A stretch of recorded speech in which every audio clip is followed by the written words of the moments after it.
زما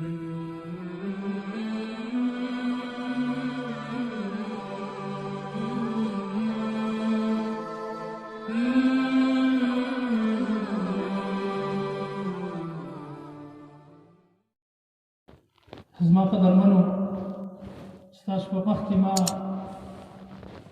د حدیث یو ټوکړه ذکر کړ. نبی علیہ السلام فرمایي من تشبه بقوم فهو منهم. کم سړی چې د چا مشابهت اختیاروي په قیامت په ورځ به د هغه سره راپورته کېږي، د هغه سره به د ژوند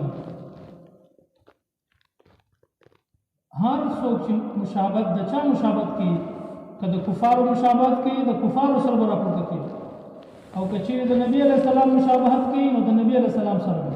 بل حدیث کې راځي المرء مع من احب. سړی به د قیامت په ورځ د هغه چا سره وي د چا سره چې د محبت کړی. نو اوس که تا د نبی علیہ السلام سره د نیکانو خلکو سره محبت کړی نو د هغو سره به یې په قیامت، او که د غیرو خلکو سره محبت او مینه وي نو بیا به د هغو سره به. صحابه رضی الله عنهم اجمعین هغو خو د نبی علیہ السلام دومره مشابهت کوي، د نبی علیہ السلام په هر قدم باندې د نبی علیہ السلام هر سیرت او صورت هغه د نبی علیہ السلام مطابق د صحابه.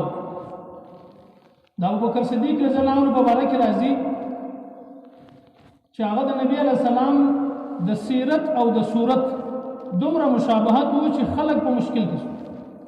کوم دین چې نبی علیہ السلام ابوبکر صدیق رضی الله عنه هجرت د مکې څخه مدینې ته ولاړ، نو د مدینې والا انصار چې کوم هغه قبا یو ځای دی هلته استقبال لپاره ورته راوتلي وو. د نبی علیہ السلام او د ابوبکر صدیق رضی الله عنه استقبال ته راوتلي وو. نو دوی چې څنګه ورسېدل، یعنی د ابوبکر صدیق رضی الله عنه په صورت کې دومره مشابه و د نبی علیہ السلام، لباس یې داسې د نبی علیہ السلام مطابق و او شکل یې داسې د نبی علیہ السلام برابر و چې هغه قبا د انصار چې کوم د مدینې خلک وو هغه په دې مشکل کې شو چې اوس نبی کم یو دی او مقتدی او امتی کم یو دی. دا پہچان مشکل شو. دومره د نبی علیہ السلام مطابق د خپل ژوند د خپل صورت یې داسې جوړ کړی، یعنی څنګه د نبی علیہ السلام ژیره هغسې ژیره جوړه کړې، څنګه لباس هغسې لباس، څنګه تګ یې کوي نبی علیہ السلام دایمه په هغه تګ کې روان. هغه خلک په مشکل کې شو. آخر کتابونه لیکي وایي هغه خلکو د ابوبکر صدیق رضی الله عنه مسافه شروع کړه، لاسونه ملاوېدا شروع کړي چې دغه نبی دی. نو ابوبکر صدیق رضی الله عنه دا خیال وکړي چې نبی علیہ السلام ستړی دی، ښه دی چې زما سره مسافه وکړي، دی به لږ آرام وکړي، لږ به یعنې دا مسافه خو سړی ستړی کېده، ډېرو خلکو سره پوښتنه کوله. نو بیا چې نبی علیہ السلام لږ آرام دپاره لږ بیده شو، چې کوم ټیم د لمر رڼا چې راپورته شوه د نبی علیہ السلام په مخ باندې چې هغه کومې د لمر روښنایانې چې ولګېدې او ابوبکر صدیق رضی الله عنه د خپل څادر راواخیستې په ده باندې واچوي. هلته د خلکو په سمجھ کې راغله چې موږ چې د چا سره مسافه کوله هغه امتي و او اصل چې دی هغه نبي دغه شو.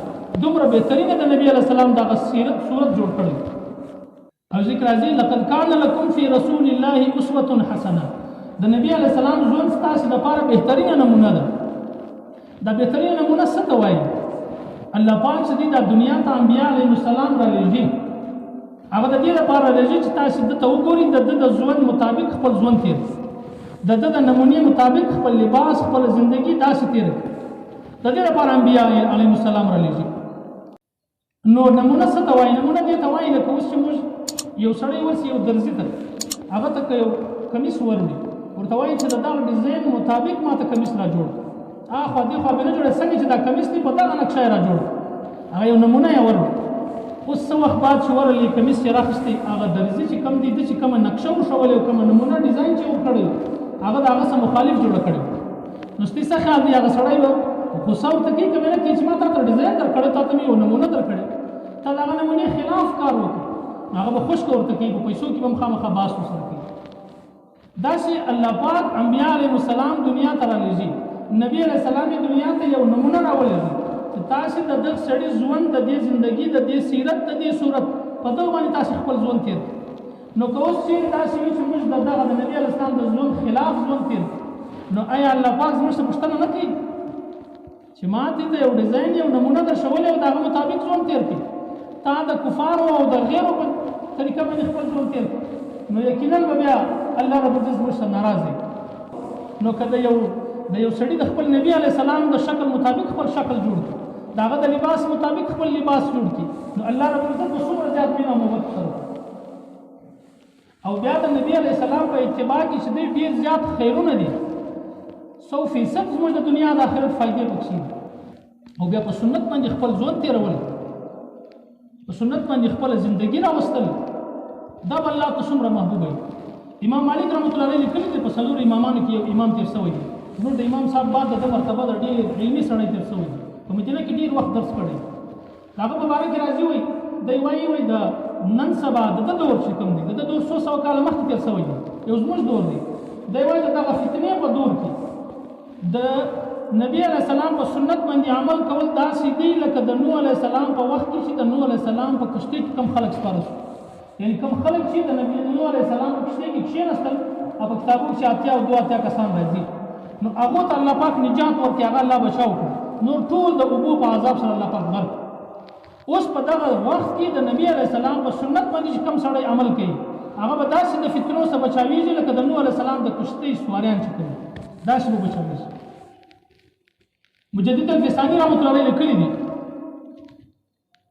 وایي په یو سنت باندې عمل کول څومره غټه فایده ده. هغه وایي دا د غرمې خوب کیلوله ورته وایي په عربي کې.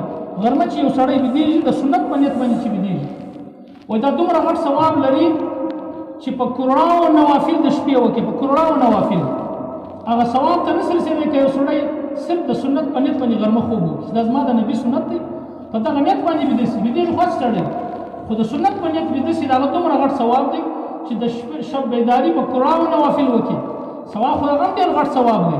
لیکن دغه سنت چونکې د نبي سنت دی، الله ته د الله د محبوب سنت دی، وایي دا تر هغه الله ته ډېر زیات خوښ دی. نو په سنت باندې عمل کول د الله پاک ته ډېر دی، او بیا د سنت خلاف ژوند تېرول په دې بیا الله پاک ډېر ناراضه کېږي. یو بزرګ په باره کې راځي وایي د ده روزانه د ده معمولو 100,000 واره به درود شریف وایي په نبي علیه السلام. یعنې دا زموږ سمجھ کې دا خبره نه راځي چې 100,000 واره څنګه وایي، د هغو خلکو په وخت کې برکت و، الله یې په وخت کې برکت اچولی، وخت یې نه ضایع کړي، زموږ کوم چې فضول وختونه ضایع کول. نو هغه به 100,000 واره روزانه به په نبي علیه السلام باندې درود شریف وایي. بیا یوه ورځ نبي علیه السلام په خوب باندې ولید، نبي علیه السلام ته چې ودرېدی، د نبي علیه السلام دغه سینه چې کومه هغه زخمي وه، زخم پکښې و. دوی ته ویل د الله رسول دا سینه دې ولې زخمي ده؟ وایي دا چې زما امت زما سنت تر پښو لاندې کړي، زما په سنت باندې عمل نه کوي، نو هغه زما سینه برای راست زما په سینې باندې حمله کوي، زما سینه زخمي کوي. نو موږ سوچ وکړو چې زما د نبي علیه السلام په سنت باندې زه عمل نه کوم، دا خو د دنیا په ماحول کې به زه وچلېږم، خلک به ماته ښه ووایي، ښایسته ځوان به راته ووایي، لیکن د الله په نسبت باندې دا شی ډېر غټ مبغوضه شی دی، د الله د محبوب طریقه نه ده دا. په دې باندې نبي علیه السلام سینه زخمي کوي، ته یو ډېر غټ عمل ته متوجه یې چې د نبي سنت تر پښو لاندې کړي، دومره غټ نقصان کوي. او نبي علیه السلام وایي چې ما خو ستا دپاره په مینا کې ستا دپاره ژړل، ما خو د امت دپاره ژړل، او په عرفات کې مې د امت دپاره ژړل، او په مزدلفه کې مې د امت دپاره ژړل، هر وخت چې مې د کعبې غلاف ونیو د امت دپاره مې ژړل. تا زما لپاره څه وکړه؟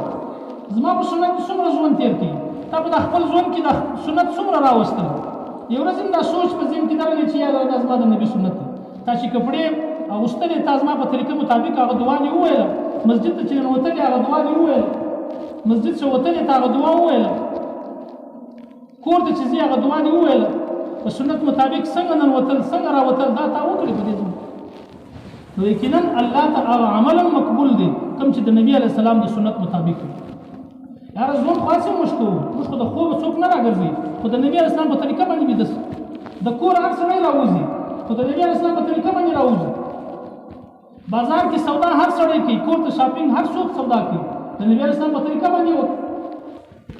نو د نبي علیه السلام په هر سنت کې باید چې موږ سترګې پټې په عمل باندې وکړو، سوچ سمجھ دلیل غوښتل دا چې دی دا د بعد د نورو خلکو کار دی، زموږ دا کار دی چې دا د نبي سنت دی، 100% فایدې بخښي.